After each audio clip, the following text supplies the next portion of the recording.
அல்லேலூயா. கர்த்தரும் அருமை இரட்சகருமாகிய இயேசு கிறிஸ்துவின் திருப்பெயரால் நான் உங்களை வாழ்த்துகிறேன், வரவேற்கின்றேன். இந்த இரண்டாவது அமர்விலே ஆண்டவர் நம்மோடு கூட விசேஷமாக பேசுவாராக. நாம் கற்றுக்கொள்ளாத அநேக விஷயங்களை, ரகசியங்களை கர்த்தர் நம்மோடு கூட பேசுவார். அல்லேலூயா சொல்லலாமா? இதுவரைக்கும் நமக்கு தெரியாத அநேக விஷயங்களை, சில விஷயங்கள் ஆண்டவர் என் கூட பேசும்போது எனக்கு ஆச்சரியமா இருக்கும். நான் ஒரு சாதாரண ஆளு, ஆனா என்கிட்ட நீங்க பேசுங்க. அதே மாதிரி உங்ககிட்ட கூட ஆண்டவர் பேசுவார். God is a speaking God, பேசுகின்ற தெய்வம். அல்லேலூயா சொல்லலாமா? டி மைனர் தம்பி, அந்த தபலா வாசிக்கிறவர் வரலையா? வந்திருக்காரு, மெடிக்கல் லீவ்ல போயிட்டாரா? எத்த எப்படி சொல்லிட்டே. நான் ஒரு பாட்டு எழுதினேன், அது பழைய ஒரு ராகம், அதை வச்சு நான் ஒரு பாட்டு, சும்மா ஒரே ஒரு ஸ்டான்ஸா. பேசுகின்ற தெய்வம் இயேசுவே, மனிதன் எப்படி வாழ வேண்டும், எப்படி வாழக்கூடாது என்று போதிக்கின்ற குருநாதன் இயேசுவே. எத்தனை ஆமென் சொல்றீங்க? கிறிஸ்து ஒருவர் உங்களுக்கு யாராக இருக்கிறார்? குருவாக இருக்கிறார். He is our teacher. ஒரு மனிதன் இந்த உலகத்தில் எப்படி வாழ வேண்டும் என்று கற்றுக் கொடுப்பதற்கு தகுதியானவர் என்ன தெரியுமா? அதை கற்றுக் கொடுக்கின்ற வலிமையை பெற்றுக் கொள்வதற்காக தன் உயிரையே தியாகம் செய்த அந்த தியாகராஜ சுவாமி ஆண்டவராகிய இயேசு கிறிஸ்து மட்டும்தான் நமக்கு குருவாக இருப்பதற்கு தகுதியாக இருக்கிறார். அல்லேலூயா சொல்லலாமா? மனிதன் எப்படி வாழ வேண்டும், எப்படி வாழக்கூடாது என்று போதிக்கின்ற குருநாதன் இயேசுவே. கூட பாருங்க.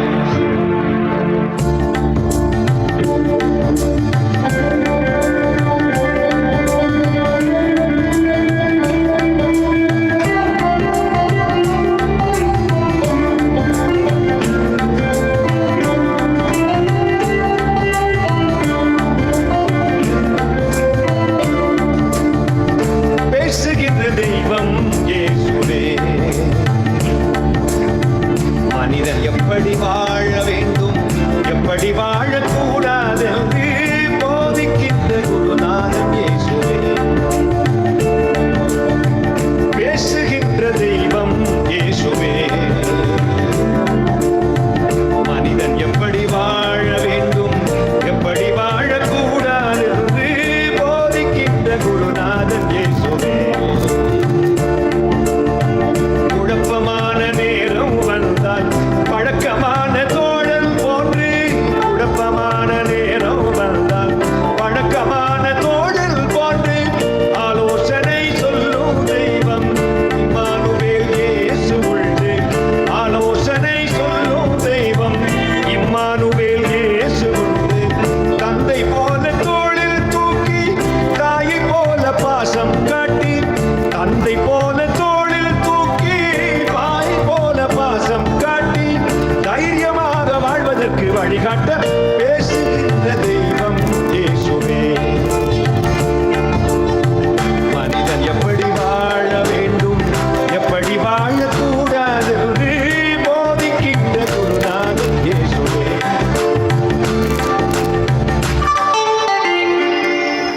எல்லாம் அப்படியே கேட்டுட்டு அப்படியே கை தட்டி உட்கார்ந்துருக்கீங்க. நீங்க எல்லாம் சேர்ந்து பாடணும்னு நான் விரும்புறேன். ஆக்சுவலா ஒரு பாட்டுன்னா ஆண்டவரை நம்ம எல்லாம் சேர்ந்து துதிக்கிறது.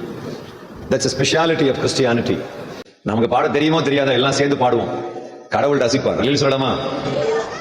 நான் அடிக்கடி ஒரு வார்த்தை சொல்வேன், பாக்கெட்டிலே 10 பணம் இருந்தால் உந்தன் பின்னே நண்பன் உண்டு, வயிற்றுக்கு வழியின்றி தவிக்கையிலே எந்த நண்பன் கூட உண்டு, மினுமினு என்று உடை அணிந்தால் உன்னைக்கான கண்கள் உண்டு, கந்தை துணியுடன் நடந்து வந்தால் எந்த கண்கள் காண உண்டு, உத்தியோகம் சம்பாத்தியம் இருக்கையிலே உன்னை சுற்றிலும் உறவு உண்டு, வேலை இல்லாமல் அலைகையிலே எந்த உறவினன் கூட உண்டு, திறமைகள் பல உன்னில் இருக்கையிலே உன்னை சுற்றிலும் ரசிகர் உண்டு, திறமையில் குறைந்து திணறுகையில் எந்த ரசிகன் கூட உண்டு. யார் ஒன்று நினைக்கிறீங்க? நம்ம கூட ஒருவர் இருக்கிறார். அவர் யார்? அவர்தான் நம் சகாதேவன் இயேசு கிறிஸ்து. எப்போதும் நம்ம கூடவே இருக்கின்ற தெய்வம். அல்லேலூயா சொல்லலாமா?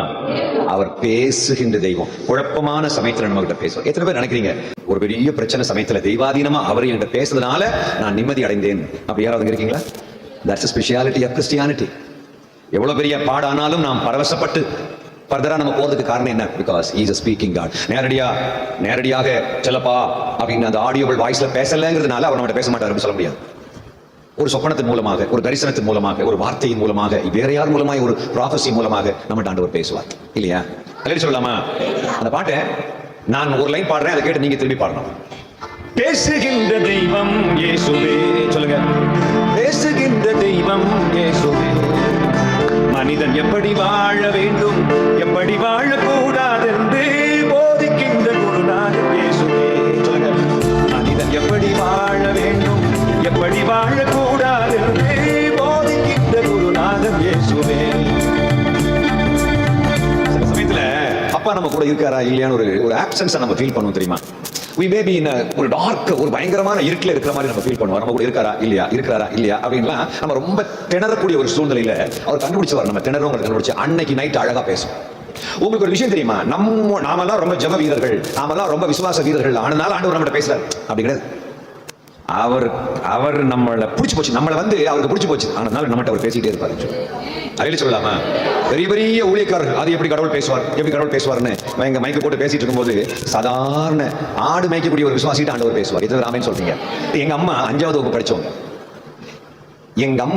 படிச்சவங்க. எங்க ஊர்ல யாருக்கு பிசாசு பிடிச்சாலும் எங்க வீட்டுல ஏர்லி மார்னிங் எங்க வீட்டுல அந்த பிசாசு பிடிச்சால வராந்தால உட்கார வச்சுட்டு போயிடுவாங்க. அவர் அப்படியே உட்கார்ந்துருப்பார். எங்க அம்மா காலையில தண்ணி தெளிக்க முற்றம் பெருக்கிறதுக்காக வேண்டி வரும்போது ஒரு ஆள் உட்கார்ந்துருப்பார். என்னாச்சு? எனக்கு உறக்கம் வரல, தூக்கம் வரல அப்படின்னு எதையாவது ஒரு பிரச்சனையை சொல்ல அவருக்காக எங்க அம்மா பிரேயர் பண்ண, அந்த ஜெபம் பண்ண, அந்த ஆள் ரிலீஸ் ஆகி போறதை என் சொந்த கண்ணால பார்த்திருக்கேன். யார்? எங்க அம்மா என்ன படிச்சிருக்காங்க? 5வது வகுப்பு. இன்னைக்கு இன்ஜினியரிங் படிச்சவங்க, டாக்டரேட் படிச்சவங்க என்ன கேள்வி கேட்கறாங்க? Where is God? கடவுள் எங்க இருக்காங்கன்னு கேட்கறாங்க. படிப்பு அதிகமாக people come to a conclusion that there is no God. கடவுள் இல்லை அப்படின்னு சொல்றாங்க. என்ன ஒரு விஷயம் அப்படின்னா, ஞானிகளை வெட்கப்படுத்தும்படி தேவன் நம்மை போன்ற பைத்தியங்களை தெரிந்து கொண்டார். அதில் சொல்லலாமா? என் கூட இன்ஜினியரிங் படிச்சவங்க, என்னுடைய ஏஜ்ல இருக்கக்கூடியவங்க ரொம்ப பேர் இன்னைக்கு கடவுள் இல்லைன்னு சொல்லிட்டு இருக்காங்க. காரணம் என்ன அப்படின்னா, கடவுள் எவ்வளவு நல்லவர் என்பதை அவருக்கு நெருக்கமானவர்கள் ருசித்து பார்ப்பார்கள். அதில் சொல்லலாமா? அம்மா இங்க கவனிங்கம்மா, அந்த நடுவில் இருக்கக்கூடிய அம்மா தயவு செய்து பச்சைப்படமா கவனிங்கம்மா, உங்க கஷ்டம் எனக்கு புரியுது. அது உங்க பேத்தியாமா? அவங்க பேத்தியா? அந்த குழந்தையே பார்த்து சிரிச்சுட்டே இருக்கிறாங்க. உங்க கஷ்டம் எனக்கு புரியுது. இல்ல பாஸ்டருடைய மகா, சின்ன குழந்தை உன்னுடைய மகளமா? உங்க மகள்? சரி. நான் என்ன சொல்றேன் அப்படின்னா, இந்த வசனத்தை நல்லா கவனிங்க. 2000 வருஷமா நம்ம பராக பார்த்துட்டோம். இப்ப நான் உங்கள்ட்ட ஒரு கேள்வி கேட்கிறேன். உங்களுக்கு ஆக்சுவலா ஆன்சர் தெரியாது. உங்களுக்கு தெரியாதுங்கிறதே தெரியாது. அந்த கேள்வி ரொம்ப சிம்பிள் கேள்வி, சிம்பிளஸ்ட் ஒரு கிறிஸ்டியன் கிட்ட கேட்கலான்ற ஒரு சிம்பிள் கேள்வி நான் கேட்கிறேன். நாம எல்லாம் கடவுளா கும்பிடுறோம்ல, இயேசுநாதர் தான் கடவுள் அப்படின்னு நேரடியாவே சொல்லக்கூடிய வசனம் பைபிள் இருக்குது. இயேசுநாதர் தேவன் அப்படின்னு ஏதாவது ஒரு வசனம் சொல்லுங்களேன். இயேசு கிறிஸ்து தேவன்ங்கிற வசனம் பைபிள் எங்க சொல்லுங்களேன்? இருக்கு. அதனாலதான் நான் பாடுறேன், ஒரு குற்றம் கூட செய்யாத ஒரே தெய்வம் இயேசு மட்டும்தான் அப்படின்னு. என்னப்பா? ஜான் 8 அதுல இயேசு தேவன் போட்டிருக்காங்க. ஈவன் ஆபிரகாமுக்கு முன்பே நான் இருக்கிறேன்னு சொன்னார் இல்லையா? ஆபிரகாமுக்கு முன்பே நான் இருக்கிறேன்னு சொன்னது இயேசு கடவுள் அப்படின்றது. நான் கடவுளுங்கிறதுக்கு ஒரு ஆட்ரிபியூட் இருக்கல. நான் கேட்கறது இயேசுநாதர் தேவன் அப்படின்ற வசனம் எங்க இருக்குன்னு கேட்கிறேன். ஆண்டவன்றது லார்ட்னு போட்டுக்கல. அந்த லார்டு நீங்க ஒரு எஜமான பார்த்து ஒரு சர்வெண்ட் கூப்பிடுற சத்தம், ஆண்டவனே ஆண்டவன். சாரால் ஆபிரகாம் எப்படி கூப்பிடலாம்? அந்த ஆண்டவன் வார்த்தை தான் அங்க வருது. ஆக்சுவலா நான் கேட்கறது என்னன்னா, தேவன் இயேசு கிறிஸ்து தேவன் அப்படின்ற வசனம் எங்க இருக்கு? உங்களுக்கு ஒரு விஷயம் தெரியுமா? உங்களுக்கு தெரியாது. தெரியாதுங்கிறதே தெரியாது. இப்ப நான் சொல்றேன், அதை தெரிஞ்சுக்கணும் ஆசை எத்தனை பேருக்கு? கை வைத்து. நான் சொல்ல மாட்டேன். நான் காலையில் ஒரு புக்கு கொண்டு வந்து பாத்தீங்களா? என்ன புக்கு? இந்து சகோதரர்களின் 100 கேள்விகளுக்கு பதில்கள். அதுல ஒரு புக்கு, அதுல ஒரு கேள்வி. என்ன கேள்வி தெரியுமா? இயேசுநாதர் கடவுள் அப்படின்னு பைபிள்ல போட்டிருக்கா அப்படின்னு. அது இந்துக்கள் கேட்கிற கேள்வி கிடையாது. ஆக்சுவலா யார் கேட்கிற கேள்வி? முஸ்லீம்கள் கேட்கிற கேள்வி. இயேசுநாதர் கடவுள் உங்க பைபிள் எங்க போட்டிருக்கு அப்படின்னு. இன்னொரு, இயேசுநாதர் நான் தான் கடவுள் என்ன கும்பிடுங்க அப்படின்னு எங்க சொல்லியிருக்காரு? இந்த கேள்விகளுக்கு பதில நான் அந்த புக்ல கொடுத்துருக்கேன். இது நம்ம கண்டிப்பா தெரிஞ்சுக்கணுங்க. இது கூட தெரியாம ஏசு பாதுமே சொன்னா கொஞ்சம் விவரம் உள்ளவங்க நம்மளை பார்த்து நக்கலா சிரிப்பாங்க. ஒரு புண்ணாக்கு தெரியாம சும்மா ஏசு போதுமே அப்படின்னாக்க அவன் மாரியாத்தா போதுமே அவன் பாடுவான். We need to understand exactly why do we believe whatever we believe. நம்ம நம்புறது எல்லாத்தையுமே ஏன் நம்புறோம்ங்கறத நம்ம புரிஞ்சுக்கணும். நம்ம இயேசு கடவுள்னு சொல்றோம் இல்லையா மக்களே? இயேசு கடவுள், அதுக்கு காரணம் என்ன அப்படின்னா, பொதுவா நாம என்ன சொல்லுவோம்?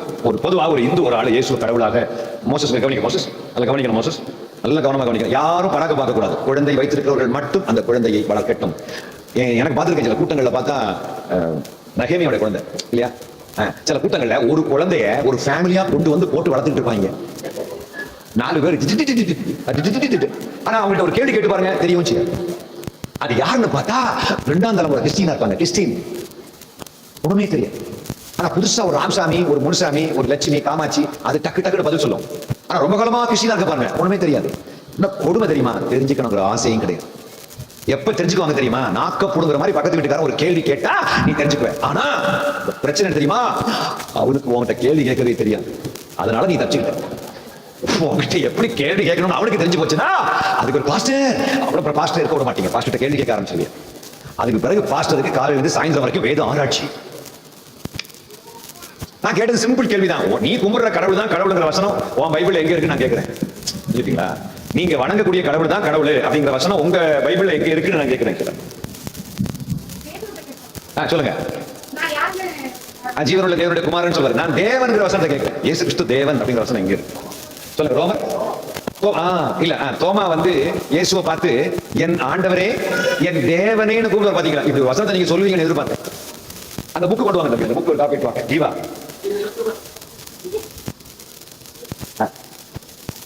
இந்த புக்கில் அதெல்லாம் நான் கொடுத்துருக்கேன். தயவுசெய்து இந்த புக்கு வாங்கிட்டு போங்க. இது என்னுடைய விலை வெறும் 100 ரூபாய் தான். என் வீட்டுல 1000 புக்கு கிடக்குது சாமி, இதையும் வாங்கி ஷெல்ஃப்ல வைக்கணுமா அப்படின்னா இது எதுக்காக வாங்குறது தெரியுமா? ஒரு ரகசியம் அடங்கி இருக்குது. எதுக்காக வாங்குறது? வாசிக்கிறதுக்காக.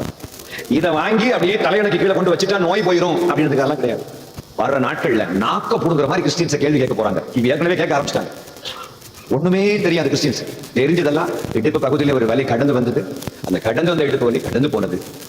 அதனால இயேசுநாதரை கடவுளாக ஏற்றுக்கொண்டேன். ஒரு நோய்க்காக 4 மணிக்கு போய் ஜெபம் பண்ணாங்க, சுகமாயிட்டு. அதனால இயேசு கடவுள். நண்பு கர்த்தருடைய பிள்ளைகளே, எனக்கு திக்குவாய் சுகமாச்சது. எங்க அப்பாவுக்கு, எனக்கு, என் அம்மாவுக்கு, என் தங்கச்சிக்கு இருந்த நூற்றுக்கணக்கான நோய்கள் விலகி போனது. எங்க ஃபேமிலி, எங்க ஊர்லயே முதல்ல நாங்க தான் ரட்சிக்கிறோம். அதுக்கு பிறகுதான் ஏகப்பட்ட மக்கள் ரட்சிக்கப்பட்டாங்க. எங்க அம்மா எல்லாம் நல்ல ஒரு வீராங்கனையாக இருந்தார்கள். எங்க அம்மா she is with God right now. நல்ல கவனமா கவனிங்க. அற்புதங்கள் நடந்ததுனால இயேசுவை நம்ம கடவுள் என்று சொல்வோமானால், வெளியில அற்புதம் நடக்கும் போது அந்த மக்கள் ஏன் கடவுளும் கடவுள் தான் அப்படின்னு சொல்வதற்கு அவருடைய அற்புதத்தை சுட்டிக்காட்டும் போது அதை தவறு என்று நாம் சொல்ல முடியாது. விளங்குறவங்க மட்டும் கைவிடுங்க.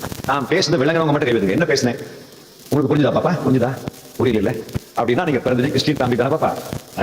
ஒத்துக்கிட்டாங்க. அவங்க பிறந்ததே கிறிஸ்டியன் ஃபேமிலி அப்படின்னா இவ்வளவு லலிதமா, இவ்வளவு லாவண்யமா, அவ்வளவு தூரம் எளிமையா சொன்னாலும் உனக்கு புரியலன்னா நீ கிறிஸ்தவ குடும்பத்துல பிறந்திருக்கான்னு அர்த்தம். அசிங்கமா இருக்கணும். நீ ஃபீல் பண்ணணும், அசிங்கமா ஃபீல் பண்ணணும். என்ன இவர் இப்படி என்ன? ஆமா, ஏன்னா வெளியில உள்ளவங்க காலையில வந்தாங்களே புதுசா, அவங்களுக்கு எனக்கு எந்த கோபமும் கிடையாது. வெளியில உள்ளவங்க எனக்கு கோபமே கிடையாது. கோபம் எல்லாம் யார் தெரியுமா?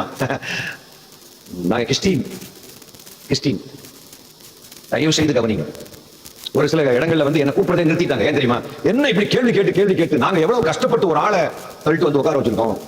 எவ்வளவு கஷ்டப்பட்டு ஒரு ஆளை உட்கார எங்க எவ்வளவு கஷ்டப்பட்டு எங்கிருந்தோ இழுத்து கொண்டு உட்கார வச்சா இந்த மனுஷன் கேள்வி கேட்டு மூட விட்டாய் அடுத்த கூட்டத்துக்கு வராம போயிட்டாங்க. அவங்க எதுக்கு கொண்டு வந்திய? இன்னைக்கு ஒரு ஊழியக்காரர், லண்டன்ல உள்ள ஒரு ஊழியக்காரர் பேசுறாரு. சபைக்கு ஒரு பணக்கார விசுவாசி வந்தா நமக்கு சந்தோஷமா இருக்கும், ஏழை விசுவாசி வந்தா சந்தோஷமா இருக்காது. என்ன காரணம் சொல்லுங்க பார்க்கலாம். அவரே ஆன்சரை சொல்றாரு. ஏன்னா பணக்கார விசுவாசி பெரிய காணிக்கை கொடுப்பாரு, ஏழை விசுவாசி கொஞ்சம் காணிக்கை கொடுப்பாரு, அதனால பாஸ்டர் சந்தோஷப்படுவாரு அப்படின்னு அவர் சில பாஸ்டர்ஸ் எல்லாம் பத்தி பேசுறாரு. எனக்கு தெரியல. ஆனா நிச்சயமாகவே என் அன்பு சகோதரன் செல்லப்பா அப்படிப்பட்டவர் அல்ல என்று நான் முழுமையாக கற்றுக்கொள்ள நம்பு. அல்ல சொல்லலாமா? கர்த்தருடைய பார்வையில ஏழை என்றும் பணக்காரன் என்றும் கிடையாது. ஆன்மா தான் கடவுள். ஆன்மா சமம் தான். எல்லாருக்கும் ஆன்மா. கடவுளுக்கு மிக முக்கியமானது அவருக்கு கவுண்ட் ஆன்மா.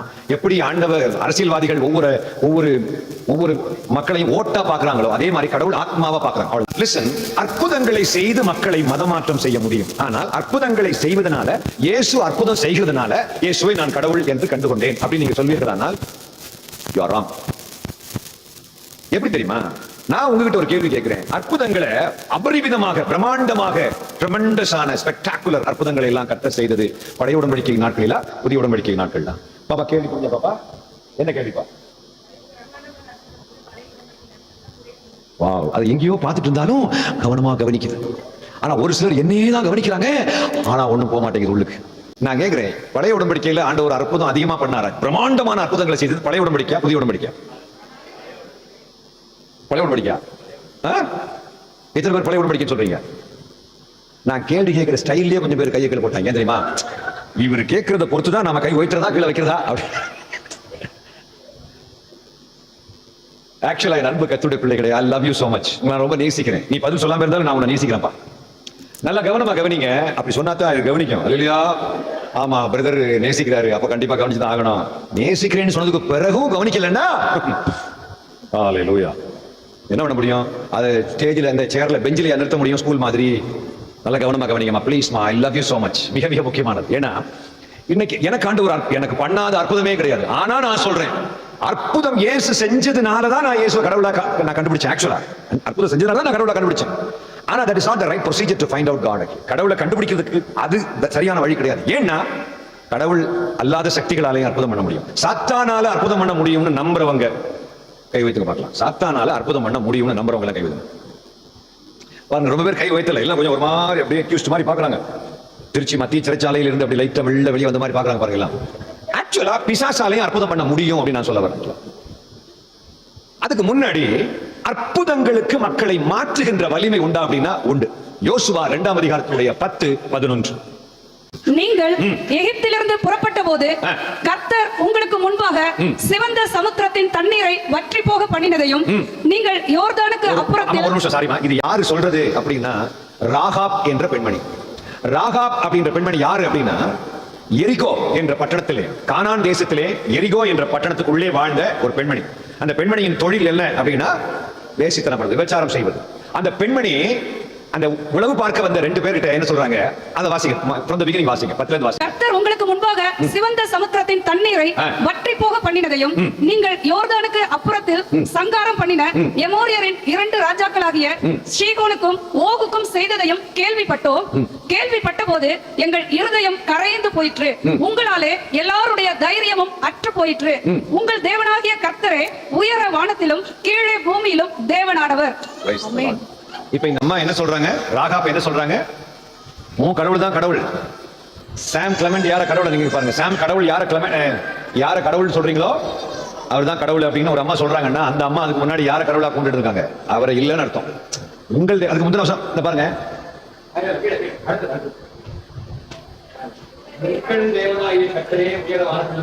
கீழே பூமியிலும் தேவனானவர் சொல்றாங்கன்னா, உங்கள் தேவன் தான் தேவன், மேல வானத்திலையும் கீழே பூமியிலும் தேவன் சொல்றாங்கன்னா, அந்த அம்மா அதுக்கு முன்னாடி வேற கடவுளை கும்பிடுறாங்க, வேற ஏதோ சிலையை வச்சு கும்பிட்டு இருப்பாங்கன்னு அர்த்தம். எப்படி இதுதான் கடவுளை பிக்ஸ் பண்றாங்க?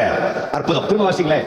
கேள்வி உங்களுக்கு வரப்போகுது ஜீவாவுக்கு அடுத்த கேள்வி வரப்போகுது என்பதை துக்கத்தோடு பதிவு செய்கிறேன். கவனமா கவனிக்கணும். ஏன்னா எத்தனை நாள் தான் நாங்க பிரசங்கம் பண்றது? நானும் செல்லப்பா பாஸ்டர் தான் ஊழியக்காரங்களா அல்லது சாம் தான் ஊழியக்காரரா? எல்லாரும் தான் ஊழியம் பண்ணணும், எல்லாரும் ஊழியம் பண்ணணும். சொல்லாமா, இது ஒரு பைபிள் காலேஜ் மாதிரி நீங்க நினைக்கணும், கற்றுக்கொள்ளுங்கள்.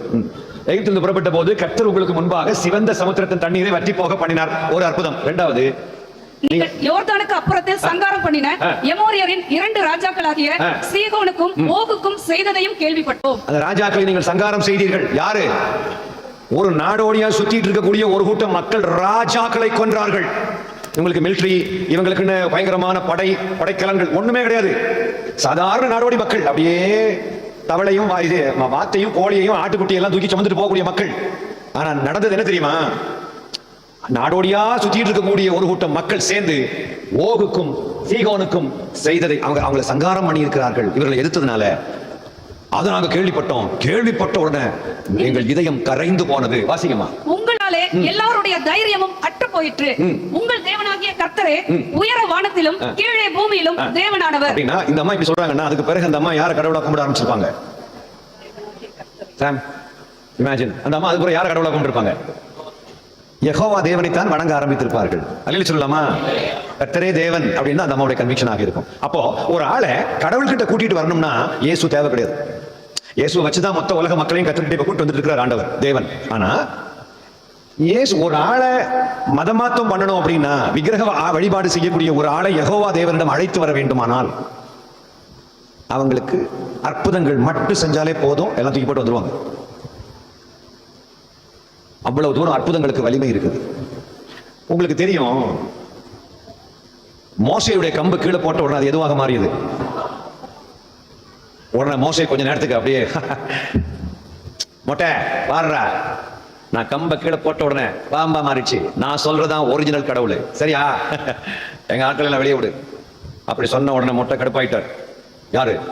பார்வோன் கடுப்பாயி, யாரங்கே நமது மந்திரவாதிகளை வர சொல்லுங்கள். எல்லாம் குச்சியோட வந்து நிக்கிறாங்க. உங்க கம்ப கீழே போடுங்க சொன்ன எல்லாம் கீழே போட்டாங்க. அதுவும் எல்லாம் மாறிச்சு, அவன் மாறிச்சு. நம்ம ஆளு மெர்சல் ஆயிட்டார். ஆண்டவரே, நான் ஒரு ஓரமா கிடந்த என்ன கொண்டு வந்து இனி அவ்வளவுதான் முடிஞ்சு மொட்டை போட்டு போறான். ஆனா கர்த்தர் நல்லவர். அங்க பிசாசால அற்புதம் பண்ண முடியும்னு கடவுள் நம்முடைய மிகப்பெரிய தீர்க்கதரிசிக்கு நிரூபிக்கிறதுக்கு ஒரு வாய்ப்பை கடவுள் கொடுத்தாரு. பிசாசாலையும் அற்புதம் பண்ண முடியுங்கிறது மோசைக்கு தெரிஞ்சதுனால தான் ஒரு ப்ராஃபெட். அல்லேலூயா சொல்லலாமா? நம்ம எதிரி எவ்வளவு வலிமை உடையவன்கிறத முழுசா தெரிஞ்சவர் யாருன்னா மோசஸ், ஜீசஸ். மோசஸுக்கு தெரியும், ஜீசஸ்க்கு தெரியும். ஏன்னா ரெண்டு பேருமே நேர நின்னு பாக்குறாங்க பிசாசு எவ்வளவு வலிமை உடையவன் அப்படின்னு சொல்லி. ஆனா கடைசியிலேயே மோசையுடைய பாம்பு மற்ற பாம்பு எல்லாத்தையும் விழுங்கிச்சு. கம்போட வந்த மந்திரவாதிகள் கம்பை இழந்து போனார்கள். கடைசியில மோசே அந்த வாழை பிடிச்ச உடனே, அந்த பாம்புடைய வாழை பிடிச்ச உடனே அது திரும்பவும் கம்பாக மாறிவிட்டது. கம்போட வந்தவர் கம்போட போனார், அவன் கம்போட வந்தவன் கம்பு இல்லாம போனான்.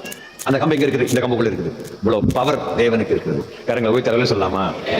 ஆனா அங்க ஒரு மிக முக்கியமான விஷயம், கடவுள் அல்லாத சக்திகளாலையும் அற்புதம் பண்ண முடியுங்கிறத தேவ பிள்ளைகள் புரிந்து கொள்ள வேண்டும். அல்லேலூயா சொல்லலாமா? வெளிப்படுத்தல் 16ஆம் அதிகாரத்தினுடைய 14வது வசனத்தை வாசிக்க கேட்போம். அவைகள் அற்புதங்களை செய்கிற பிசாசுகளின் ஆவிகள், அவைகள் பூலோகம் எங்கும் உள்ள ராஜாக்களை. அவைகள் என்ன ஆவிகள்? அற்புதங்களை செய்கிற பிசாசுகளின் ஆவிகள். அப்ப பிசாசால அற்புதம் பண்ண முடியுமா முடியாதா? ஜீவா, நெகேமியா, முடியுமா முடியாதா? That's what the Bible says. இப்ப என்னன்னா, தேவனால அற்புதம் பண்ண முடியும். தேவனால அற்புதம் பண்ணி அந்த அற்புதங்களை எல்லாத்தையுமே மதமாற்றம் செய்வதற்கு பயன்படுத்தி இருக்க முடியும். அதுக்கு ஒரு நல்ல எக்ஸாம்பிள் தான் ராகாப். 2 ராஜாக்களின் புஸ்தகம் 5ஆம் அதிகாரத்தினுடைய 17 வாசிங்க. எலிசா தீர்க்கதரிசியை பார்த்து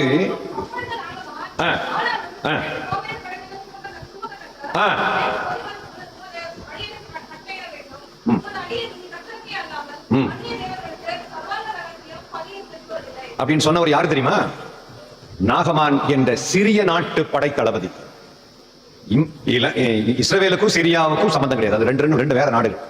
இஸ்ராயல் வேற, சிரியா வேற. இன்னைக்கும் சிரியா வேற, இஸ்ரேல் வேற. இஸ்ரேல் தேசம் யார் இருக்குது? எலிசா இருக்கிறார். சிரியாவில இருந்து யார் வந்திருக்கிறது? நாகமான். நாகமானுக்கு என்ன அற்புதம் நடந்துச்சு தம்பி? அவருடைய குஷ்டரோகம் சொஸ்தமாச்சு. உடனே சொஸ்தமான உடனே நாகமான் என்ன சொல்றாரு? அதனுடைய பாதியை வாசிப்பா. அந்த 17 5-17. உமது அடியேன் இனி கர்த்தருக்கே அல்லாமல் அந்நிய தேவர்களுக்கு சர்வாங்க தகனத்தையும் பலியையும் செலுத்துவதில்லை. என்ன சொல்றாரு? இனி அந்நிய தேவன். அவன் கும்பிட்டு இருந்த கடவுளை பார்த்து சொல்றான் அந்நிய தேவன். வாவ், அற்புதத்துக்கு அவ்வளவு வலிமை உண்டு நான் சொல்ல வரேன். ஹலோ, அல்லேலூயா. தானியேல் 6ஆம் அதிகாரத்துடைய 26 வாசிங்களேன். தானியேல் 6:26.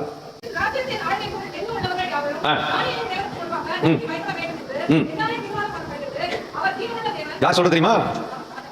ராஜாக்கு பேர் என்ன? தரியு ராஜா. இது சொல்றதுக்கு முன்னாடி நடந்த சம்பவம் என்ன? யாராவது சொல்லுங்களேன். ராஜா சொல்றாரு, தானியேலின் கடவுளுக்கு முன்னாடி எல்லாம் நடுங்கி பயப்பட வேண்டும். சிங்கக்குழியிலிருந்து தேவன் தானியேலை காப்பாத்தின உடனே, கர்த்தருடைய பிள்ளைக்கு கர்த்தர் அற்புதம் செஞ்ச உடனே, அவங்களுக்கு அற்புதம் கூட செய்யல, இவனுக்கு அற்புதம் செஞ்ச உடனே ராஜாவையே மாற்ற முடியும். அப்படின்னா மோடியை மாற்ற முடியுமா முடியாதா? முடியுமா முடியாதா? என்ன சொல்றாரு? தானியேலின் தேவன் பேரு கூட தெரியாது. தானியேலுக்கு கடவுளுக்கு பேரே தெரியாது. ஆனா அந்த கடவுளுக்கு முன்னாடி எல்லாம் நடுங்க வேண்டும் அப்படின்னு சொல்றாரு. நடுங்க வேண்டும். தொடர்ந்து அது 26 திரும்ப வாசிக்குமா? தி டிக்ளரேஷன் ஆஃப் கிங் டாரியஸ் என்ன சொல்றாரு? தானியேலின் தேவனுக்கு முன்பாக இந்த பாபிலோனிய எல்லைக்கு உட்பட்ட எல்லாரும் நடுங்கி பயப்பட வேண்டும் என்று the king is declaring. Wow, இதெல்லாம் எப்படி கண்டுபிடிச்சாரு? அற்புதம் நடந்ததை பார்த்த உடனே அவர் ஜீவன் உள்ள தேவன்.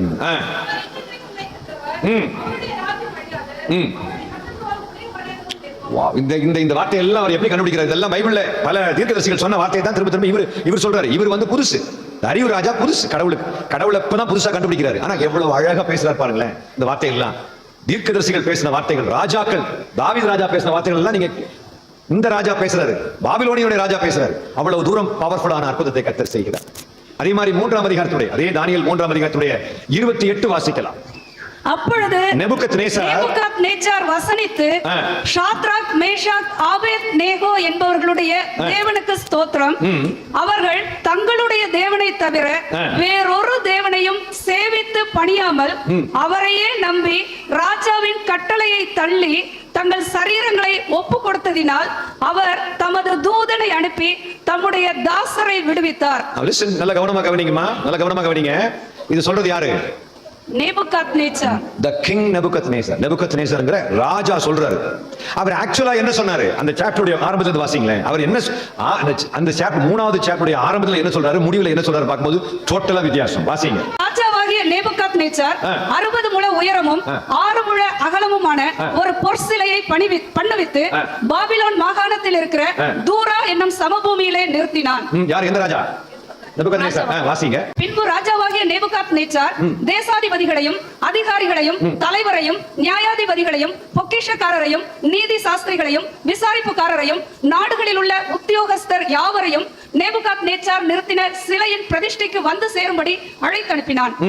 அப்பொழுது தேசாதிபதிகளும் அதிகாரிகளும் தலைவரும் நியாயாதிபதிகளும் பொக்கிஷக்காரரும் நீதி சாஸ்திரிகளும் விசாரிப்புக்காரரும் நாடுகளில் உள்ள உத்தியோகஸ்தர் யாவரும் ராஜாவாகிய நேபுகாத் நேச்சார் நிறுத்தின சிலையின் பிரதிஷ்டைக்கு வந்து சேர்ந்து நேபுகாத் நேச்சார் நிறுத்தின சிலைக்கு எதிராக நின்றார்கள். போதும், வீட்டுல போய் படிங்க. ஏன்னா இப்போ அந்த சாப்டர் ஃபுல்லா பார்த்தா அப்படி த்ரில்லா இருக்கும்.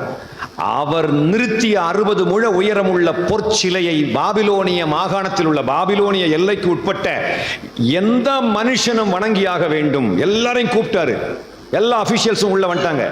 அதை வணங்காத பட்சத்திலே அவர்கள் என்ன செய்யப்படுவார்கள்?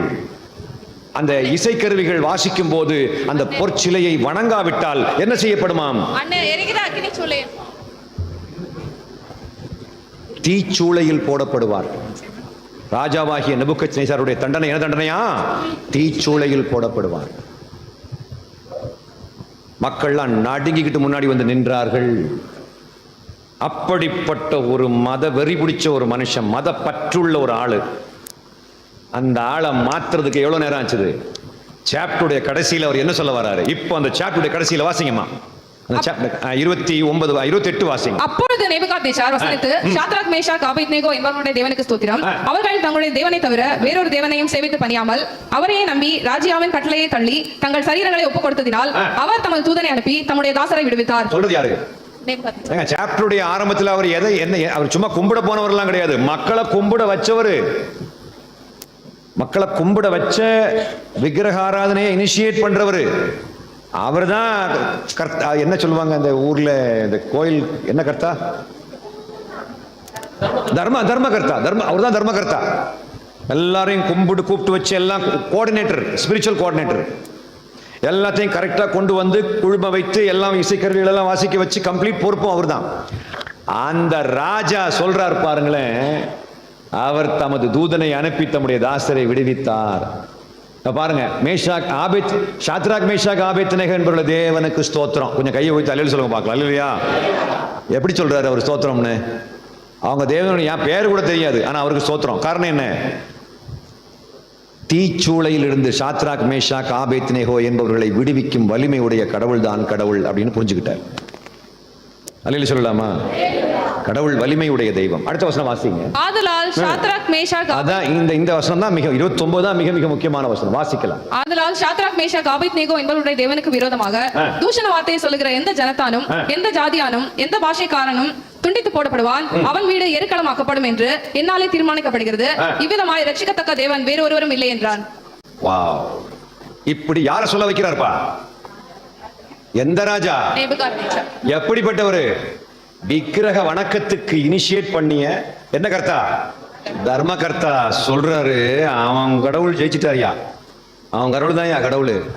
அவன் கடவுளுக்கு எதிராக எவனாவது ஒருத்தன் பேசிட்டு அவனை துண்டிக்கப்பட கடவுள், அவன் வீடு எருக்களமாக்கப்படும் என்னாலே தீர்மானிக்கப்படுகிறது. இப்படி ஒரு பிரதான மந்திரி நமக்கு இருந்தா நல்லா இருக்கும்ல? எத்தனை பேர் நினைக்கிறீங்க அப்படி ஒரு பிரதான மந்திரி இருந்தா நல்லா இருக்கும்?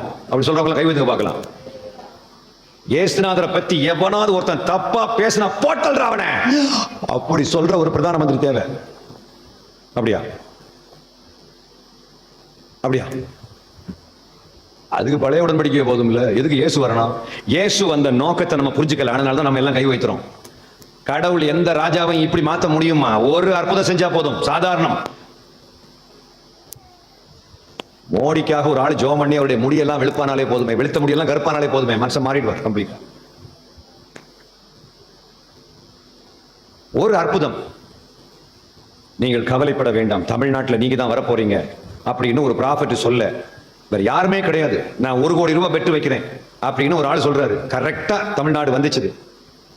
அதுக்கப்புறம் மோடி கிறிஸ்தவங்களை ஒண்ணும் பண்ண மாட்டார். ஏன் தெரியுமா? அவர் சொன்ன அந்த கடவுளுடைய வார்த்தை தான் பலிச்சது அப்படின்னு சொல்லிட்டு அதுக்கப்புறம் மோடி அரசியல்ல இருப்பாரு. ஆனா எனக்கு தெரிஞ்சு அதுக்கு பிறகு என்ன பண்ண மாட்டாரு, கிறிஸ்தவங்களுக்கு எந்த தொந்தரவும் கொடுக்க மாட்டார். ஏன்னா இவங்க கடவுள் சொன்னதுதான் பலித்தது அப்படின்னு அவர் புரிஞ்சுக்குவார். ஆக்சுவலா அப்படி ஒரு ஆளை மாத்துறது லேசான காரியம்.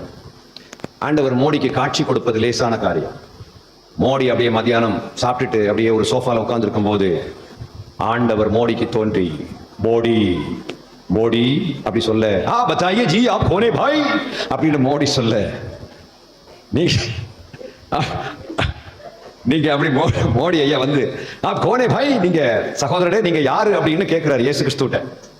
2000 ஆண்டுகளாக இடைவிடாமல் என்னை வணங்கி கொண்டிருக்கக்கூடிய கிறிஸ்தவர்கள், இடைவிடாமல் வணங்கி கொண்டிருக்கக்கூடிய, உங்களால் துன்புறுத்தப்பட்டு கொண்டிருக்கக்கூடிய கிறிஸ்தவர்களால் போற்றப்படக்கூடிய ஆண்டவராகிய இயேசு கிறிஸ்து நான் சொல்கிறேன், நீங்கள் என்னை துன்புறுத்துகிறீர்கள் அப்படின்னு சவுல்கிட்ட பேசுற மாதிரி ஆண்டவர் இந்த மோடி ஐயா கிட்ட பேச முடியுமா முடியாதா? ஏன் பேசல? பேசினா பிரச்சனை முடிஞ்சு போச்சு இல்ல. எதுக்கு இங்கொன்றும் அங்கொன்றுமா கஷ்டப்பட்டு ஆண்டவருக்குள்ள கொண்டு வரணும்? அவர் ஒரு டிக்ளேர் பண்ணா போதும், மொத்த எல்லாரும் மாறிடுவாங்கல்ல. அதுக்கு பிறகு எங்க தமிழிசை சவுந்தரராஜன் அக்கா வந்து நல்ல ஒரு சீப்பு வாங்கி தலையெல்லாம் சீவிட்டு அவங்க என்ன செய்வாங்க தெரியுமா? இயேசுதான் உண்மையான கடவுள் என்று ஏக மனதாக நாங்கள் தீர்மானித்திருக்கிறோம் அப்படின்னு எங்க அக்காவை சொல்ல வைக்க முடியுமா முடியாதா? முடியும் இல்ல. அப்புறம் ஏன் ஆண்டவர் பேசாம இருக்கிறாரு அப்படின்னா, எனக்கு தெரிஞ்சு ஒரு ஆளை நேர்ல போய் எதையாவது பேசி அவரை மதமாத்தம் பண்றது கடவுளுக்கு சும்மா சாதாரண ஒரு கடலை மிட்டாய் மாதிரி, அது சாதாரண விஷயம். ஆனா அப்படி செஞ்சுட்டாருன்னா கடவுளுக்கு பெரிய மகிமை கிடையாது, பிசாசு சிரிப்பான். நீ ஏதோ நீ பெரிய படையே வச்சிருக்கிற, உன் படையை வச்சு சாதிக்க போறலாம் சொல்லிட்டு இருந்தா பார்த்தா நீயே நேரடியா போய் முடிச்சுட்டு வந்துட்ட, அப்ப அவ்வளவுதானா உனக்கு ஸ்ட்ரென்த் அப்படின்னு சொல்லிட்டு அவன் சிரிப்பான் பிசாசு. நான் காலையில சொன்னேன், பவுல நேரடியா கர்த்தர் எதுக்கு சந்திச்சாரு? ஏன்னா அவர் நியாயப்பிரமாணத்துக்குரிய நீதியின்படி குற்றம் சாட்டப்படாதவர். அவரை எந்த மனுஷன் அனுப்பினாலும் யாராலையும் பவுல மாற்ற முடியாது. ஏன்னா பவுலுக்கு தெரிஞ்சு பவுல் அப்போஸ்தலன் தவறு செய்யாதவர் என்றே நினைத்துக் கொண்டிருப்பார். சட்டத்துக்கு முன்னாடி அவர் என்னை யாரும் குற்றப்படுத்தியது கிடையாது, குற்றம் சாட்டப்படாதவன். இயேசு கிட்ட வந்ததுக்கு பிறகுதான் கண்டுபிடிக்கிறாரு, நான் பாவிகளில் பெரும் பாவி அப்படின்னு கண்டுபிடிக்கிறார். குற்றம் செய்யாதவர் அல்ல, செய்தவர் தான். ஆனா இயேசு கிட்ட வரும்போதுதான் அவர் கண்டுபிடிக்கிறார், அவர்களுள் அந்த பாவிகளுள் நான் யார், பிரதான பாவி என்று கண்டுபிடிக்கிறதுக்கு இயேசு கிட்ட வர வேண்டி இருக்குது. ஆக்சுவலா now listen to me. இப்படி ராஜாக்களை மாற்ற முடியுமானால் திருச்சி நேரு ஐயாவை ஆண்டவர் மாற்ற முடியுமா முடியாதா? முடியும். கருணாநிதி ஐயா மாற்ற முடியுமா முடியாது? கருணாநிதி ஐயாவை மாற்றணும்னா நம்ம என்ன செய்யணும் தெரியுமா? செந்தமிழில் பேசினா மாற மாட்டார். ஐயா இயேசு கிறிஸ்து உங்களை ஆசீர்வதிப்பார் ஐயா, நீங்கள் பிள்ளைகளின் பிள்ளைகளை காண்பீர்கள் என்று சொன்னா அவர் என்ன சொல்லுவாரு? பிள்ளைகளின் பேர பிள்ளைகளையே பார்த்து விட்டேன் அப்படின்னு அவர் சொல்லுவாரு. அவரும் பொறுப்பு கிடையாது. என் பிள்ளைகளுக்கு பேர பிள்ளைகளே நான் பார்த்துட்டோம்ல, எனக்கு எதுக்கு இயேசு தேவை அப்படின்னு சொல்லுவாரு. நான் கேட்கிற கேள்வி என்னன்னா, கடவுளை நம்பாதவங்களுக்கு இவ்வளவு வளமான வாழ்க்கையை கடவுள் ஏன் கொடுத்தாரு? கடவுளை நம்பாதவங்களுக்கு இவ்வளவு வளமான வாழ்க்கையை ஏன் கொடுத்தார் அப்படின்னா, இயேசு எதற்காக மரித்தார்ங்கிறத நாம் தெளிவாக புரிந்து கொள்ள வேண்டும். இயேசு கிறிஸ்து இந்த உலகத்திற்கு எதற்கு வந்தார்? பாவிகளை ரட்சிப்பதற்காக தன்னுடைய உயிரை கொடுக்க வந்தார். நான் கேட்கிறேன், இயேசு மரிப்பதற்கு முன் இவ்வளவு அற்புதங்கள் செய்து மக்களை எல்லாம் மதமாற்றம் பண்ணிருக்கிற நாகமான் சொல்றாரு, இனி நான் கும்பிட்ட கடவுளை கும்பிட மாட்டேன். அவரு கிங் தரியு ராஜா சொல்றாரு, எல்லாம் ஏங்க ஒரு ராஜா ரட்சிக்கப்பட்ட அந்த ராஜ்யத்துக்கு எல்லைக்கு உட்பட்டவங்க எல்லாரும் ரட்சிக்கப்படணும்னு சொல்ல முடியும் அப்படின்னா பிஜேபியினுடைய தலைவரை ரட்சித்தா போதும்ல. ஏடிஎம்கேனுடைய வாழப்பாட்சி அவர் பேர் என்னது, எடப்பாடியார் ரட்சிக்கப்பட்டா போதும்ல. ஸ்டாலின் மு.க. ஸ்டாலின் ஐயாவை கட்ட ரட்சிப்புக்குள்ள நேரடியாக போய் சந்திச்சு ரட்சித்திடலாம்ல. எல்லா அரசியல்வாதிகளையும் ஒரு நைட்டுக்குள்ள முடிச்சிடலாம்ல. இங்கே இருக்கக்கூடிய ஆன்மீகவாதிகள், இங்க திருச்சி ஸ்ரீரங்கத்து ரங்கநாதர் கோயில் உள்ள தலைமை பூஜை ஜீயர் இருக்கிறாரோ இல்லையோ, அவரெல்லாம் ஒரு நிமிஷத்துல மாத்திரலாமோ இல்லையோ? இதெல்லாம் what is impossible to God? Nothing is impossible to God. அப்படி இருக்கும்போது ஏன் இவங்களை எல்லாம் மாத்தல? ஒரு நைட்ல எல்லாரையும் மாத்த முடியும்ல, ஏன் மாத்தல? அப்படின்னா இயேசு எதுக்கு மரித்தாருங்கிறத நம்ம புரிஞ்சுக்காதனாலதான் அந்த ஒரு கேள்வியை கேட்போம். நம்ம என்ன நினைச்சிட்டு இருக்கோம்? எல்லாரையும் மதமாத்தம் பண்ணிடணும், அதான் கடவுளுடைய நோக்கம் நினைக்கிறோம். கடவுளுக்கு லேசான காரியம். ஒரு சொப்பனத்துல எல்லாரையும் மாத்த முடியும். ஒரே ஒரு சொப்பனத்துல, ஒரு தரிசனத்துல எல்லாரையும் மாத்த முடியும். சொப்பனம் என்ன சொப்பனம், தரிசனம், எல்லாரும் மாறிடுவோம். அவங்கள மாத்த மாட்டாரு. ஏன் மாத்த மாட்டாருன்னா, அவங்க எல்லாம் நம்ம சர்ச்சுக்கு வந்துட்டாங்கன்னா வந்த வேகத்துல திரும்பி போயிருவாங்க. ஏன்னா இதுதான் சர்ச்சா, இதுக்கு இந்துத்துவம் எவ்வளவோ பரவாயில்ல, திரும்பவும் போயிருவாங்க. அவங்க திரும்பவும் பெரிய தண்டனை அங்க அனுபவிப்பார்கள் கடவுளால். அதனாலதான் கடவுள் இவனை போட்டு கஷ்டப்படுத்த வேண்டாம்னு பத்திரமா அங்கேயே வச்சிருக்காரு. இப்ப பிசாசுக்கு அற்புதம் பண்ணக்கூடிய வலிமையை கடவுள் எதுக்கு கொடுத்தாரு? மாரியம்மன் கோயில் அற்புதம் நடக்குது, இந்த அந்த மேல்மருவத்தூர்ல ஆதிபராசக்தியுடைய கோயில் அற்புதம் நடக்குதுன்னு சொல்றாங்க, புட்டபர்த்தி சாய்பாபா கிட்ட அற்புதம் நடக்குதுன்னு சொல்றாங்க. அப்படி நடக்கும்போது அந்த அற்புதங்களை எல்லாத்தையுமே பண்றதுக்கு இறைவன் அனுமதி கொடுக்காவிட்டால் அங்கு அற்புதம் நடக்காதுன்னா எதுக்கு அனுமதி கொடுத்தாரு? அவர் அனுமதி கொடுக்காம இருந்தா எந்த பிரச்சனையில் இருக்கவங்களையும் ஆண்டவர்கிட்ட கூட்டிட்டு வந்து பிரச்சனையில நம்ம விடுவித்து விட்டால் அவங்க எல்லாம் இயேசுவை ஏத்துக்குவாங்கல்ல. எதுக்கு கடவுள் அங்க அற்புதம் பண்றாரு? கடவுள் இயேசுவை இந்த உலகத்துக்கு அனுப்பி நம்முடைய பாவ பரிகார பலியாக தன்னுடைய உயிரை சிலுவையிலே அவர் கொடுக்க பிதாவாகிய தேவன் திட்டமிட்ட ஒரிஜினல் காரணம் என்னவென்பதை நாம் புரிந்து கொள்ள வேண்டும். காலையில் ஒரு வசனம் வாசித்தோம், அந்த வசனத்தை நாம் திரும்ப வாசிக்கலாம். 1 தீமோத்தேயு 1 அதிகாரம் 15வது வசனம். 1 Timothy 1:15 வாசிங்கள. பாவிகளை ரட்சிக்க கிறிஸ்து இயேசு உலகத்தில் வந்தார் என்கிற வார்த்தை உண்மையும் எல்லா அங்கீகரிப்புக்கும் பாத்திரமானது. அவர்களில் பிரதான பாவி நான். எதற்காக இயேசு வந்தாருப்பா? கிறிஸ்து இயேசு வந்தார். ரட்சிப்புன்னா என்னன்னு சொன்ன காலையில. ரட்சிப்புன்னா என்ன பாருங்க. 5 மணி நேரத்துக்குள்ள நம்ம நீங்க மறந்துட்டீங்க. 4 மணி நேரத்துக்குள்ள ரட்சிப்புன்னா என்னது? பாவ மன்னிப்பு. அதைத்தான் நம்ம வாசித்தோம் இல்லையா? பாவ மன்னிப்பாகிய மீட்பு, பாவ மன்னிப்பாகிய ரட்சிப்பு அப்படின்னு பார்த்தோம் இல்லையா? பாவ மன்னிப்புக்கு இயேசு வந்தாருன்னு சொன்னா எல்லாம் இங்க பாருங்க, தயவு செய்து என்ன பாருங்கம்மா. கொஞ்சம் பேர் குழந்தைகளை வச்சு விளையாடிட்டு இருக்கீங்க, அது ஏதோ ஒரு மாதிரி டைம் பாஸ் மாதிரி பாக்குற மாதிரி தெரியுது. தயவு செய்து கவனிங்கம்மா ப்ளீஸ்மா. யாராவது விவரமா ஒரு கேள்வி கேட்டா பதில் சொல்ற மாதிரி நீங்க கவனிக்கணும்மா. சும்மா வசனத்தை வாசிச்சுட்டு போறது மட்டுமல்ல, யாரா ஒரு விவரமா கேள்வி கேட்டா, இன்னைக்கு பைபிள் காலேஜ் படிச்சு முடிச்சவங்க எல்லாம் சுத்திட்டு இருக்காங்க, ஒரு பதிலும் கிடையாது. தயவு செய்து பதில் சொல்லுங்க. நல்ல கவனமா கவனிங்க ப்ளீஸ்மா. நல்ல கவனமா கவனிங்க. இஸ்லாமியர்களுக்கும் கிறிஸ்தவர்களுக்கும் விவாதங்கள் வரும் பொழுது எல்லாத்திலையுமே இஸ்லாமியர்கள் ஜெயிச்சுட்டு போறாங்க. இவன் முடிச்சுட்டு உட்கார்ந்துருக்கான், இல்ல நாங்க இதுதான் அதுதான் அப்படி ஏதாவது சொல்லிட்டு முடிச்சுட்டு போறாங்க. பதில் தெரிய மாட்டேங்குது. தயவு செய்து கவனமா கவனிங்க ப்ளீஸ்மா. விவாதம் செஞ்சு ஜெயிக்கிற மாதிரிப்பட்ட ஒரு புஸ்தகம் அல்ல. விவாதம் செஞ்சு ஜெயிக்கிற மாதிரிப்பட்ட ஒரு புஸ்தகத்தை தேவன் நம்முடைய கையில கொடுக்கவில்லை. விவாதம் பண்ணி எல்லாரையும் கிட்ட கொண்டு வந்துடலாம், அதுக்கு இயேசு தேவை கிடையாது. ஆக்சுவலா இயேசு வந்ததனுடைய மிக முக்கியமான நோக்கம் வெறும் பாவ மன்னிப்பை கொடுத்து விட்டு போவதற்கு அல்ல. பாவ மன்னிப்பு பழைய உடன்படிக்கையிலேயே இருக்குதா இல்லையா வாசிக்கலாம். லேவியராகமம் 4ஆம் அதிகாரத்தினுடைய அதுக்கு முன்னாடி 16ஆம் அதிகாரம், லேவியராகமம் 16:30 வாசிங்களேன். லேவியராகமம் 16:30 வாசிங்களேன்.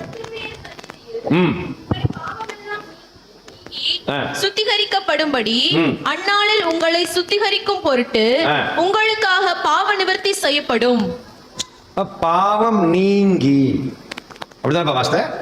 பாவத்தை நீக்கக்கூடிய வலிமை பழைய உடன்படிக்கையில் இருக்கா இல்லையா? பாவம் நீங்கி சுத்திகரிக்கப்படும். பாவமெல்லாம் நீங்கி சுத்திகரிக்கக்கூடிய ப்ரொவிஷன் பழைய உடன்படிக்கையில் இருக்கா இல்லையா? இருக்குதானே? இப்ப லேவியராகமம் 4:20 வாசி.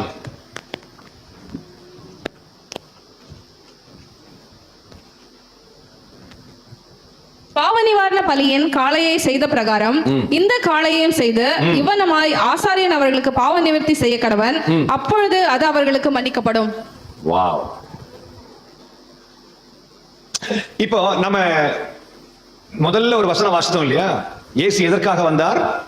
நித்திய ஜீவனை கொடுக்க வந்தார். அதனால முதல்ல காலையில வாசித்தோம் இல்லையா? நித்திய ஜீவனை கொடுக்க வந்தார். காலையில வந்தவங்க கை வைத்துங்க. காலையில வந்தவங்க மட்டும் கை வைத்துங்களேன். கைகளை போடுங்க. காலையில வராதவங்க மட்டும் கை வைத்துங்களேன். காலையில வராதவங்க மட்டும் கை வைத்துங்களேன். ரொம்ப பேர் காலையில வரல. நல்ல கவனமாக கவனிங்க. இயேசு நித்திய ஜீவனை கொடுக்க வந்தார். ஆனா பழைய உடன்படிக்கை மக்களுக்கு நித்திய ஜீவன் உண்டா இல்லையா? தெரிஞ்சுக்க விரும்புறவங்க எல்லாம் கை வைத்துங்க பார்க்கலாம். தெரிஞ்சுக்க விரும்புறவங்க எல்லாம் கை வைத்துக்கலாம். கைகள் போடுங்க. பழைய உடன்படிக்கையினுடைய மக்களுக்கு பழைய உடன்படிக்கையை ஒழுங்கா கடைபிடிச்சா நித்திய ஜீவன் உண்டா இல்லையா அப்படின்றது ஒரு கேள்வி. இன்னைக்கும் பெரிய பெரிய ஆட்களுக்குள்ள அந்த சர்ச்சை நடந்துட்டே இருக்கு. வாசிக்கலாம். லூக்கா 10ஆம் அதிகாரத்தினுடைய 25 27 வரைக்கும் வாசிங்க. லூக்கா 10:25. அப்பொழுது நியாயசாஸ்திரி ஒருவன் எழுந்திருந்து அவரை சோதிக்கும்படி, போதகரே, நித்திய ஜீவனை சுதந்திரத்துக் கொள்ளும்படி நான் என்ன செய்ய வேண்டும் என்று கேட்டான். இந்த சம்பவம் நடக்கிறது பழைய உடன்படிக்கை நாட்களா புதிய உடன்படிக்கை நாட்களா? புதிய உடன்படிக்கை நாட்களா பழைய உடன்படிக்கை நாட்களா? புதிய உடன்படிக்கை எப்பொழுது ஆரம்பமானது? இயேசு பிறந்ததுக்கு பிறகா மரித்ததுக்கு பிறகா? அப்ப இது பழைய உடன்படிக்கையா புதிய உடன்படிக்கையா?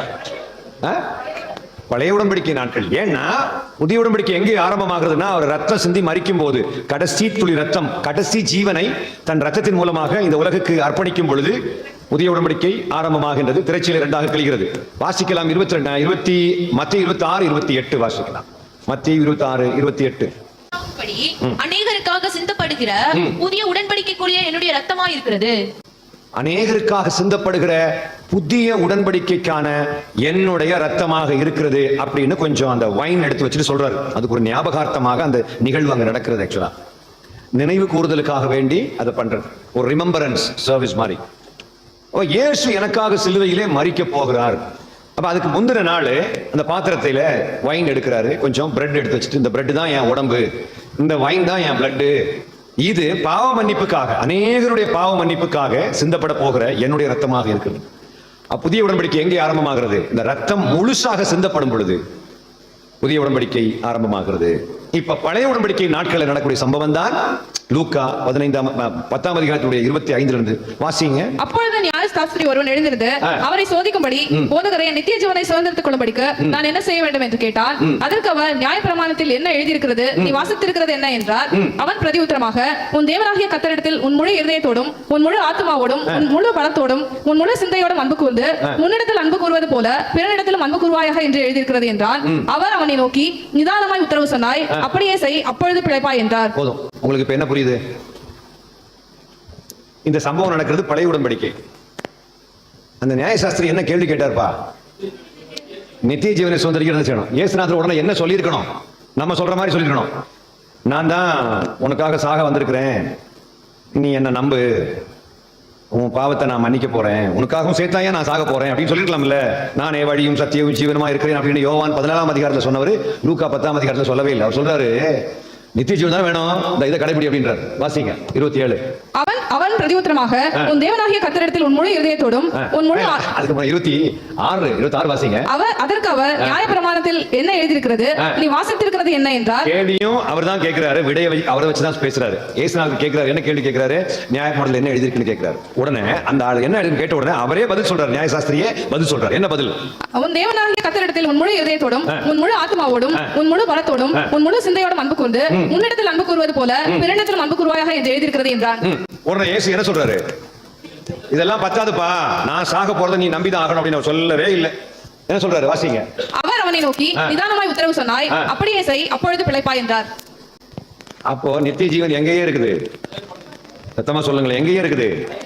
பழைய உடன்படிக்கையில். நியாயப்பிரமாணம் நீங்க ரோமர் 7ஆம் அதிகாரத்தினுடைய 10 வாசிங்களேன், 12 வாசிங்க, 12 வாசிங்க. ஆகையால் நியாயப்பிரமாணம் பரிசுத்தம் உள்ளதுதான், கற்பனையும் பரிசுத்தமாயும் நீதியாயும் நன்மையாயும் இருக்கிறது. நியாயப்பிரமாணம் பரிசுத்தம் உள்ளதுதான்ப்பா, அது அசுத்தமானதெல்லாம் கிடையாது, அது பரிசுத்தமானதுதான். அவர் எழுதி கொடுத்த 613 சட்டங்களும் பரிசுத்தமானவைகள் தான் அப்படின்னு ஆண்டவர் சொல்றாரு. இப்ப எதுக்கு இயேசு வரணும்?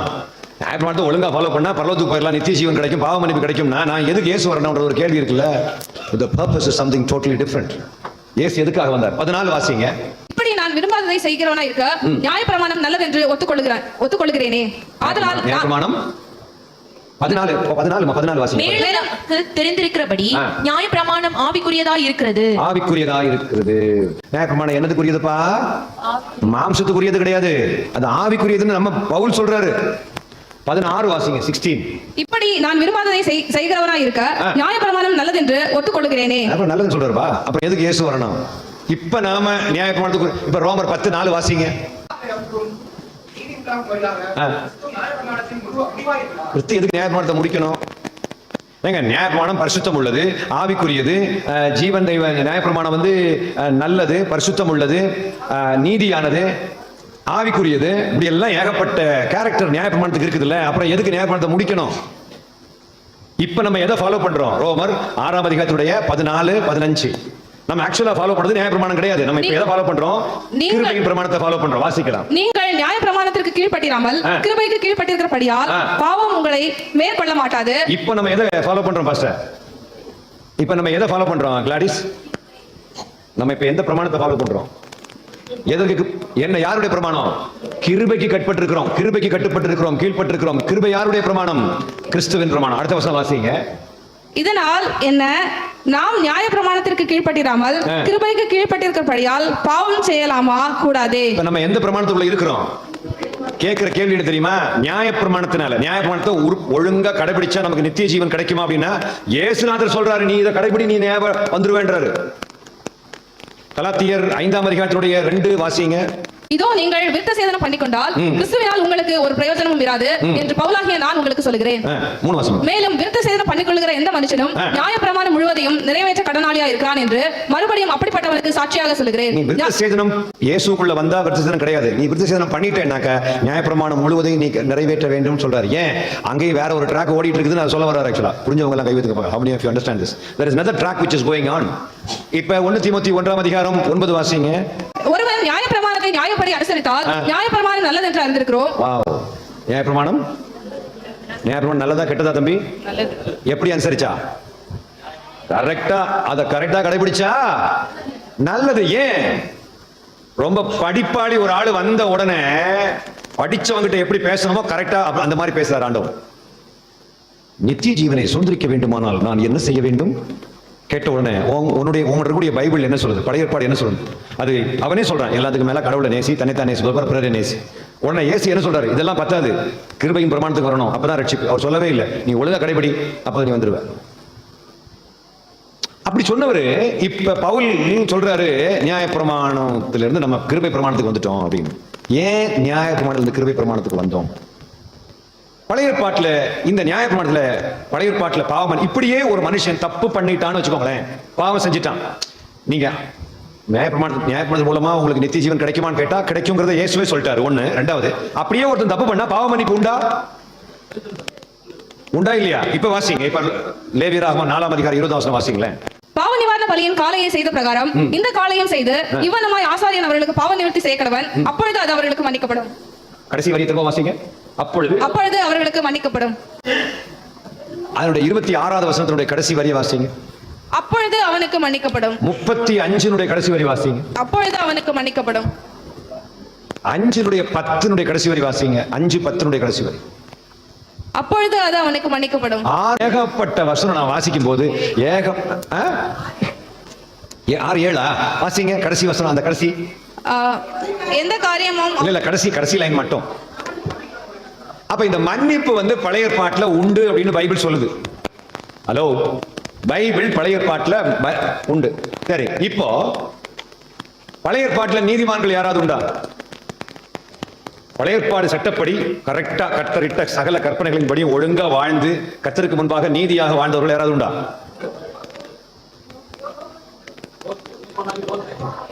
ஆக்சுவலா அந்த நாட்கள்ல வாழ்ந்தவங்கள்ல நீதிமான்களாக வாழ்ந்தவர்கள் லோத்து, நோவா, இவங்க எல்லாம் அந்த நாட்களில் வாழ்ந்தவர்களிலேயே நீதிமான்களாக வாழ்ந்தவர்கள். ஆனா கற்பனைகளின்படி வாழ்ந்து நீதியான வாழ்ந்தவர்களா அப்படின்னா ஆக்சுவலா நீதிமான் ஒருவனும் இல்லையே. ரோமர் 3 அதிகாரத்தினுடைய 10 வாசிங்க. நீதிமான் ஒருவனும் கிடையாது. 23 வாசிங்க. ஏன்னா 23 எல்லாரும் பாவம் செய்து தேவ மகிமையற்றவர்களாகி எல்லாரும் பாவம் செய்து தேவ மகிமையற்றவர்களானார்கள். இங்க நீதிமான் யாருமே கிடையாது. சட்டப்படி நீதிமான்கள் அங்க ஒண்ணு யாரையும் பார்க்க முடியாது. நியாயப்பிரமாணத்துடைய நீதியின்படி நீதிமான்கள் யாரும் கிடையாது அப்படின்னு பார்ப்போம். இப்ப லூக்கா 1 அதிகாரம் 5-6 வாசிங்க. யூதேயா தேசத்தின் ராஜாவாகிய ஏரோதி நாட்களில் அபியா என்னும் ஆசாரிய வகுப்பில் சகரியா என்னும் பேர் கொண்ட ஆசாரியன் ஒருவன் இருந்தான். அவன் மனைவி ஆரோனுடைய குமார்த்திகளில் ஒருத்தி, அவள் பேர் எலிசபெத்து. அவர்கள் இருவரும் கர்த்தரிட்ட சகல கற்பனைகளின் படியையும் நியமங்களின் படியையும் குற்றமற்றவர்களாய் நடந்து தேவனுக்கு முன்பாக நீதி உள்ளவர்களாய் இருந்தார்கள். தேவனுக்கு முன்னாடி யாரும் நீதிமான் கிடையாதுன்னு பைபிள் சொல்லுது. ஆனா லூக்கா கரெக்டா சொல்றாரு. இந்த சகரியாவும் எலிசபெத்தும் யாருடைய பெற்றோர்? யோவான், ஜான் தி பேப்டிஸ்ட். யோவான் என்ன? யோவான் ஸ்நானகன். அவருடைய பேரண்ட்ஸ் 2 பேரும் கர்த்தரிட்ட சகல கற்பனைகளின்படியையும் நியமங்களின்படியையும் குற்றமற்றவர்களாய் நடந்து தேவனுக்கு முன்பாக நீதி உள்ளவர்களாய் இருந்தார்கள். அப்ப நீதிமானாக மாற முடியாது அப்படின்ற ஒரு சட்டத்தை கடவுள் கொடுத்துக்கிட்டு நம்மளை போட்டு கஷ்டப்படுத்திட்டு இருக்காரு அப்படின்னு சொன்னா அதை நான் ஒத்துக்க மாட்டேன். ஆனா எக்ஸப்ஷன்ஸ் ஆர் நாட் எக்ஸாம்பிள்ஸ். இதெல்லாம் எக்ஸப்ஷன். எங்கொன்றும் அங்கொன்றுமாக மக்கள் இருப்பாங்க. அப்புறம் எதுக்கு கடைபிடிக்க முடியாத? ஏன் கஷ்டம் தெரியுமா? ஏன் அவர் இப்படி சொல்றாரு? நீதிமான் ஒருவனும் இல்லை. காரணம் என்னன்னா கடைபிடிக்கிறதுக்கு கஷ்டம். வாசிக்கலாம். 15 அதிகாரம் 10வது வசனம். இப்படி இருக்க நம்முடைய பிதாக்களாலும் நம்மாலும் சுமக்க கூடாதிருந்த நுகத்தடியை சீஷர் கழுத்தின் மேல் சுமத்துவதினால் நீங்கள் தேவனை சோதிப்பானேன். இப்படி இருக்க நம்முடைய பிதாக்களாலும் நம்மளாலும் சுமக்க கூடாதிருந்த நுகத்தடியை, எந்த நுகத்தடி? எதை பற்றி பேசுறாரு நுகத்தடின்னு? நியாயப்பிரமாணத்தை பற்றி பேசுறாரு. நியாயப்பிரமாணத்தினுடைய ஒரு பகுதியாகிய விருத்த சேதனத்தை பற்றி அங்க பேசுறாரு. இதெல்லாம் நம்மளால சுமக்க முடியாத சுமத்தடி, இது வந்து நுகத்தடி. அதை போய் சீஷருடைய கழுத்துல நீங்க தூக்கி வைக்கிறீங்களே, இது தப்பு இல்லையா அப்படின்னு பேதுரு சொல்றாரு. ஏன்னா 15ஆம் அதிகாரத்தினுடைய முதல் வசனம் வாசிங்க. சிலர் யூதேயாவிலிருந்து வந்து நீங்கள் மோசேயுடைய முறைமையின்படியே விருத்த சேதனம் அடையாவிட்டால். தம்பிங்க வாங்க, ஒரு வருஷம் வாங்க. தண்ணி குடிக்க போறியா? சரி. ஏன்னா பார்த்துருக்கேன், சர்ச்சுகளில் போனா உள்ள ஒரு பிரச்சனை என்னன்னா, ஒரு பையன் உச்சா பண்ண போவான், அடுத்தவன் தண்ணி குடிக்க போவான், அடுத்தவன் டாய்லெட்டுக்கு போவான், அப்படியே சுத்தி. சின்ன குழந்தை தான் அப்படின்னா, பெரியவங்க அப்படியே சுத்தி வருவாங்க. ஒரு புண்ணாக்கும் தெரியவும் செய்யாது, கத்துக்கணுங்கிற விருப்பமும் இல்லை, கஷ்டமா இருக்குதுங்க அப்படின்னு நான் சொல்றது நினைக்கிறீங்களா? எனக்கு எந்த கவலையும் கிடையாது. அப்படி சொல்ல முடியுமா என்ன? எவ்வளவு கஷ்டமா இருக்கு தெரியுமா? வலிக்குதுங்க, மனசு வலிக்குது. ஒரு கேள்வி கேட்டா அப்படியே ஸ்ட்ரக் ஆகுறீங்க. யாராவது வந்து நம்மகிட்ட, உண்மையில நான் சொல்றேன், வாசல்ல இன்னும் 5 வருஷத்துக்குள்ளால நாங்க இயேசு கடவுள் கிடையாதுன்னு சொல்றதுக்கு இதுல பாதி பேர் வெளியே போயிருவீங்க. இன்னைக்கு நீ ஃபவுண்டேஷன் போடலன்னா அதெல்லாம் சொன்னா உங்களுக்கு மனசு கஷ்டமா இருக்கும். சொல்ல இன்னைக்கு நானும் என் வீட்டாரமோ வந்தால் கர்த்தரையே சேவிப்போம்னு உறுதியான பிரதிஜை எடுக்கலன்னாக்கா, ஒரு நாள் அவன் கேள்வி மேல கேள்வி கேட்ப நம்ம ஆட்கள் எல்லாம் அப்படி பிரிஞ்சு ஏகப்பட்டவங்க.